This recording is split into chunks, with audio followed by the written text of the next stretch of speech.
Well, I figured out how to use that tank finally. So many problems with this tank. Nobody really understands how to use it properly, and I understand. I really understand. It took me a long time. My tank's not big enough for, this thing's not big enough for one. I need a double piston.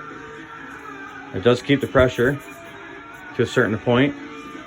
But what I did is went in, only one water filter, not two. Usually there's one in the tank, but if you're this close, you don't need one. I got an airline coming out of the back, coming from the front, all the way around to air, like what you clean your garage with, an air nozzle.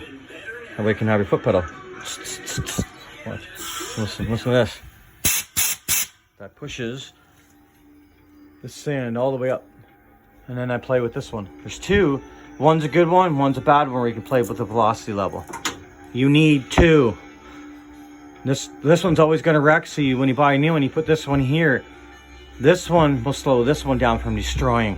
This one's always fully open, has to. You cannot leave it a little bit or it'll destroy it. If it destroys this one more, it doesn't matter. Well, also the big trick is trying to keep this tank not at 120 pounds of pressure. It works better when it's only at a low velocity. Like 75 pounds, 50 pounds in that tank is perfect. Because I shut this air nozzle, I got 1, 2, I shut this one off. So I turn this one halfway, and this is a slow. Inside here, there's a small little hole that runs through this one, not a big one. It's crazy, just a smaller one. And it runs up. There are two shut-off valves. I'm not using this one. I'm not using the crank system. It's just a direct line. And it goes in, right in here. They had it in the back of the tank, which is so stupid. Hits the wall and gets so much moisture. This blows down into the tank. Better. Still does need more Airlines to move the sand. And it is a smart idea, but I get no moisture. I've been running for about, I don't know, an hour. That's it. That's all the water I got out of there. Now that is pretty good. But I do need another tank, another double piston. It's working amazing. All I do is I have this. And it just sits on the old red one. I just taped it. And then I sort of just winched it in there. And holds up good. And I get the old, they would call this horse feeder. I just 8 scoops of this, going like this. Pouring it in here. It's easier when you're not doing it with the camera. You get 1 scoop on load, and by then you're moving your parts. I actually have enough time to, when the tank drains, I saw more sand in there, or just a little bit, I'm able to grab more sand. Shut it off, grab more sand while this air compressor's filling up. I make it in time to close the lid so that fills it up, so it doesn't shut off. But it doesn't really matter. I have to go through my tank 3 or 4 times before I finish this now, properly. And I get a small velocity of sand. And this is all I'm using for the tip. Nothing fancy. This is a normal tip. It was really small hole. And it's got bigger. It was like half that size. And it is a normal sandblasting gun tip. What's the point of having the gun when you don't need it? There's no reason for it. Because the controls are all on your foot. That's what blows the controls are awesome. It blows out here with velocity better. You turn down that, the sand comes out, and you shoot the sand more instead of so much thick sand. It comes out small. I'm able to control it. Took me a long time to figure this out. A lot of understanding. This is just my cheesy tank. I just put tape around it because I've got a sealer. That one piece comes off and I buff the plastic all out again, and it comes clear. You just got to do your steps. Your water sanding, and then that, and then you buff it, and then it comes clear, and then the one that's on there all the way, it stays there. And it's been staying there for a long time. Just take off the tape and the 4 bolts on each corner and clean it up. My air filter's down here. It goes through here, underneath. Vacuum. I cut my own hole. Then I got another line that runs all the way in the back, and it comes up here. I'm blocking the hole, so that way it gets more power over here because it's both the same line. So when I'm powder coating, the tire sticks up here. it's able to spin. Putter coating gun here. And I do not use an air compressor at all. Oops, let me get this. I use, and it goes like this. That holds the trigger instead of goofing around with it. That's just what I did. I don't like it. But I use a Fuji spray 4, Minimite 4, whatever they call it.